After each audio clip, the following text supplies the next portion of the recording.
Bom dia, boa tarde ou boa noite. Você está no podcast Fio da História e eu sou Aurélio Fernandes. Aqui abordamos temas ligados à história, educação, política e revolução. Fio da História é o nosso ponto de encontro.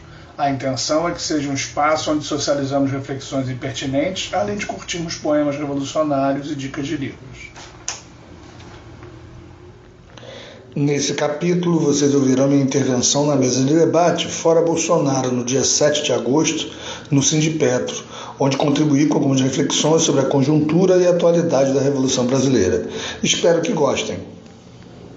Aurélio Fernandes, do membro do Comitê de Solidariedade à Revolução Bolivariana, que resiste. Bom, companheiros, boa noite para todos. Agradecer o convite dos companheiros do Fórum do Orçamento. Eu pertenço ao Comitê de Solidariedade à Revolução Bolivariana, um movimento chamado Movimento Marcha em Defesa da Educação Pública, e participo de um coletivo de estudos chamado Centro Rui Mauro Marini. Bom, eu vou trazer algumas reflexões apenas, contribuir com algumas reflexões. O Eduardo Galeano tem uma frase interessante que ele diz que para os navegantes com desejo de vento, a memória é um ponto de partida. É fundamental a gente conhecer a história do nosso país. E o fato de não conhecer a história muitas vezes faz a gente repetir os mesmos erros. Se pegar a história do Brasil depois de 30, não houve um governo que tentasse minimamente construir um desenvolvimento voltado para a maioria, mesmo dentro do capitalismo, que não tenha sido derrubado pela burguesia e pelo imperialismo. Então isso não deveria ser novidade para a gente. Nem um pouco.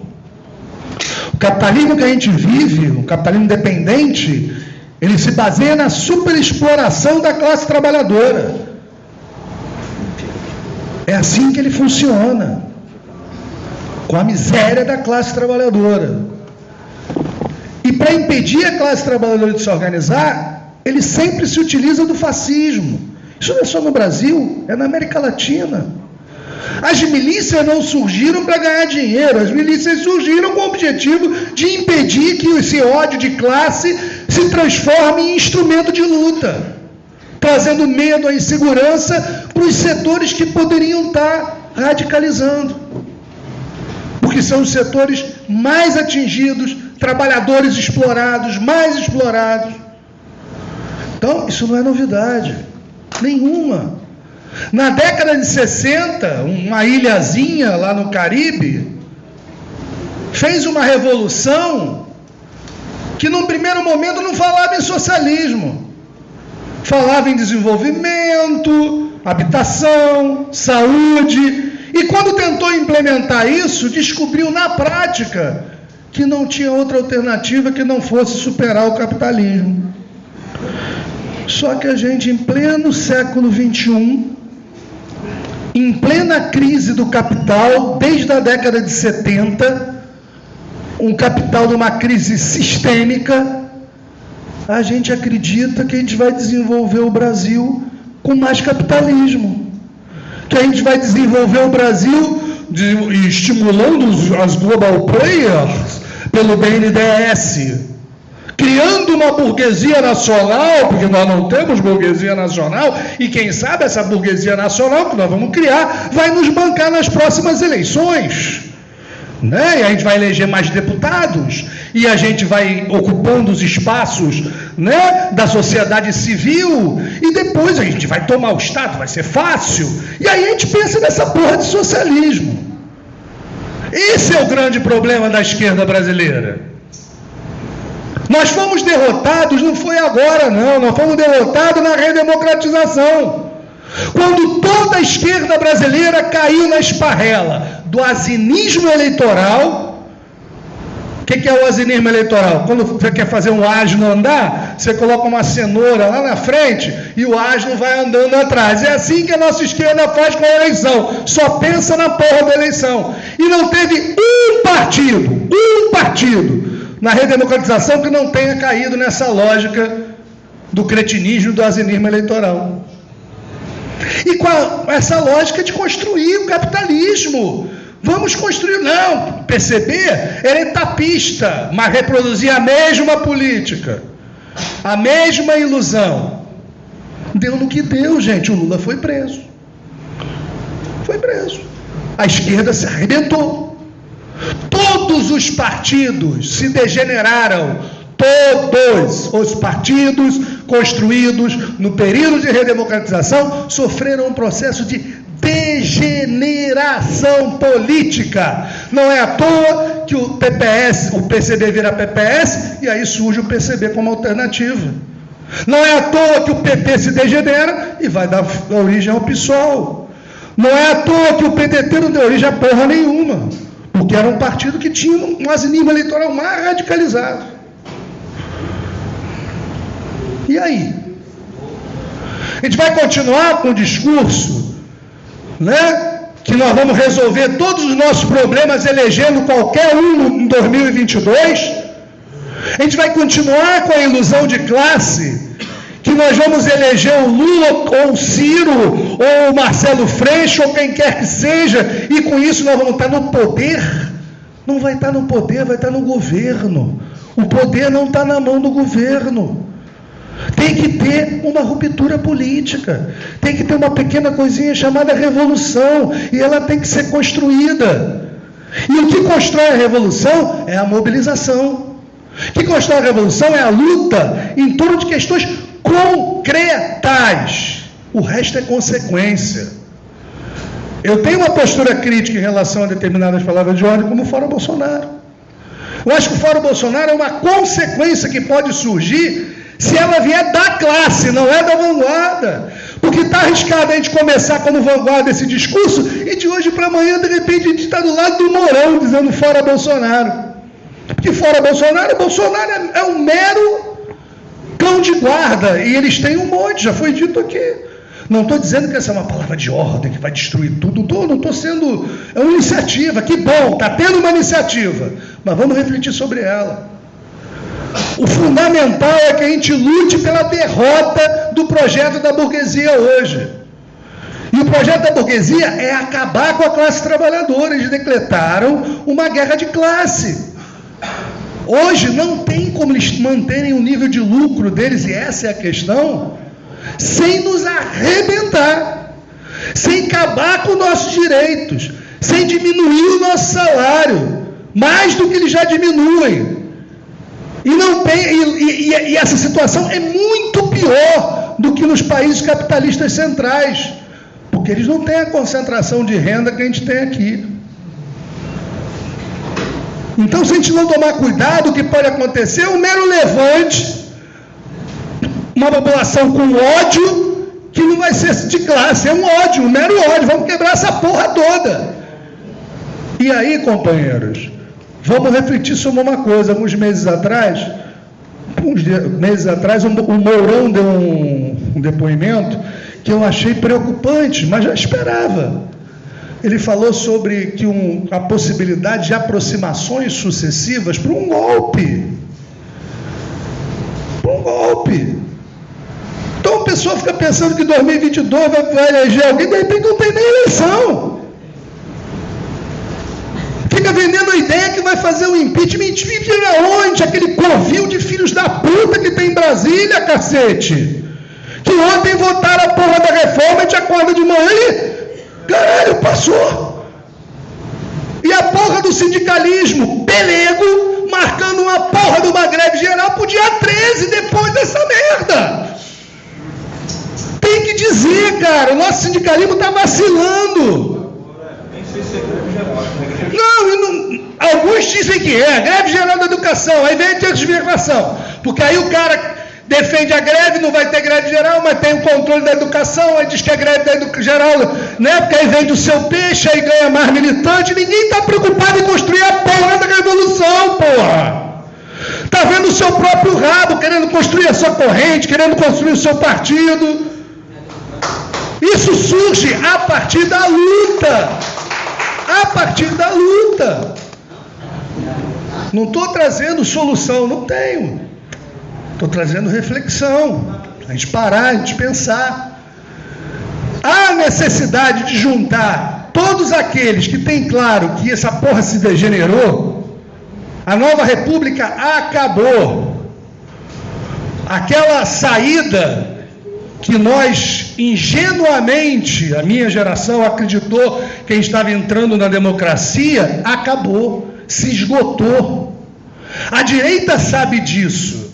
Aliás, a direita às vezes até sabe sempre antes da gente, né? Às vezes o Bolsonaro diz assim, porque o Bolsonaro e outros, né? Historiadores da direita, não, havia uma ameaça comunista em 64, por isso teve o golpe. Aí o pessoal da esquerda corre para dizer, não, gente, não havia ameaça nenhuma ao poder estabelecido, não. A gente fez um golpe, mas a gente estava tão bonitinho ali, comportado. Porra nenhuma, havia sim a possibilidade concreta de um avanço da luta política e se chegar à ruptura. E por isso eles deram o golpe. Eles vêm depois. Eles vêm depois. Por quê? Porque eles pensam, eles refletem, eles têm os centros de pensamento deles, os famosos think tanks, que estão o tempo todo estudando esta porra. Eles não jogam, não fazem assim, vamos lá, gente, vamos lá, no espontaneísmo, não. Eles analisam a realidade, eles jogam. Agora, vão fazer de tudo. É realmente um momento extremamente difícil, desgastante. Nós estamos vendo companheiros ficarem adoecidos. E a solução para isso não é ficar com ilusão de que a gente vai eleger em 2022, ou quiçá, se a gente perder a eleição, talvez 4 anos depois, e aí nós vamos recuperar. Desculpe, Luiz, não vai recuperar uma porra nenhuma. O que foi lá para fora já foi. O que foi lá para fora já foi. Pode entrar o governo operário, revolucionário dos trabalhadores radicalizados da extrema esquerda, que ele não vai lá buscar o petróleo que já foi comado, já foi comido. Ele não vai buscar o ferro que está lá na China. Não vai, já foi. E isso vai acabar, isso acaba. A burguesia vai embora. Os ricos, vazam e a gente vai ficar na merda aqui. Então é esse tipo de discussão que tem que ter. É essa linha que tem que seguir. É isso que tem que ser construído. E nenhum de nós vai construir, nenhum de nós que eu digo, nenhuma das organizações revolucionárias que sabem da necessidade da Revolução Brasileira, não vai construir isso sozinho. Nós temos que construir uma vanguarda compartida. A gente tem que discutir as nossas diferenças. A gente não pode cair no canto da sereia do liberalismo de esquerda, de Freixos e outros, que nós precisamos de uma frente ampla de defesa da democracia. Eles só não têm coragem de dizer democracia burguesa do capitalismo independente, senão fica feio. Né? Então, só faltam 3, é isso? Ou acabou? Tá, faltam 3 minutos. Então não dá tempo ainda. E eles puxar a gente para uma lógica de ficar indo a reboque de uma coisa que não deu certo, que não funcionou, que a conciliação de classe não funcionou, e nessa conjuntura não vai funcionar nada. Aquilo pouco, que para a nossa população é muito, porque a gente vive na merda, o déficit com o povo trabalhador é muito grande, qualquer coisa que a gente ganhe é muito. Eu lembro, eu como categoria professor, outro dia tinha gente comemorando, caraca, o Witzel vai dar 10%. Vai dividir os 30 em 3 anos, porra, que vitória do cacete, a gente está 5 anos sem ter aumento. Uma merda.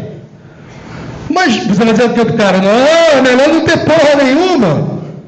É muito. Então, a cota, ótimo, maravilha. Por que não é que nem a Argentina, que não tem nada, não tem cota, não tem vestibular, todo mundo entra na universidade? Né? Eu defendo a cota, sou a favor de cota. Mas por que não podia ser dessa forma? Tá? Então, várias coisas do gênero, né, que foram conquistas, foram importantes, cumprem um papel fundamental, mobilizam uma parcela da classe e tudo mais, mas é pouco perante o que eles tomam da gente no cotidiano todo dia, no cotidiano da luta de classe. A impressão que eu tenho, sinceramente, dessa esquerda que se degenerou durante a Nova República, eu conheci um dirigente sindical eu comecei a militar em 1982, eu era jovem, com 23 anos, eu estava lá no sindicato, completando, não sei o quê, e participei de uma ocupação que teve lá em Nossa Senhora das Graças, lá na Zona Oeste, aí, Campo Grande. Aí tinha um companheiro lá que era o Taylor, foi militante do MR8, do velho MR8, não é essa merda não, é o velho MR8. Guerrilheiro, não sei o que, tinha arma em casa, fazia questão de guardar a arma em casa, enfim. E aí ele virou para mim, moleque, o pequeno burguês, vem cá, tu tem ódio de classe ou inveja de classe? Eu falei, caralho, que porra é essa? Nunca tinha ouvido falar de inveja de classe, né? Fiquei curioso, falei, vem cá, o que você quer dizer? Não, porque tem companheiro que você olha assim, tem um ódio de classe, filha da puta, mas a primeira chance que ele tem de virar para outra classe, ele embarca. Porque não é ódio, é inveja. Ele quer ter aquela vida da classe dominante. Ele não quer destruir a vida daquela lógica da classe dominante. Ele lamenta e ele tem ódio porque ele não pode estar lá. E eu acho que a nossa esquerda, radicalizando muito, claro, pode vir até uma caricatura, né? Ela cumpriu um pouco esse papel, tipo inveja de classe. Sabe, eu quero ocupar o governo e continuar a coisa como está, não vou mudar nada, vou manter. Agora eu estou bem, né? Estou ganhando melhores salários, estou na máquina do Estado, está tudo uma beleza, não sei o quê, parará. E os trabalhadores e as trabalhadoras se fodem.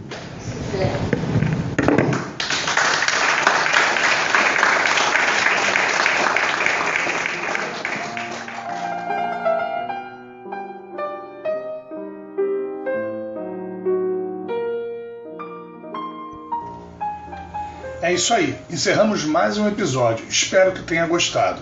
Agora dê um like e compartilhe esse episódio com amigos e inimigos de classe. Você pode propor temas e fazer críticas através dos comentários dos episódios ou em nossa comunidade Amigos do Fio da História no Facebook. Revolucionariamente, até o próximo episódio.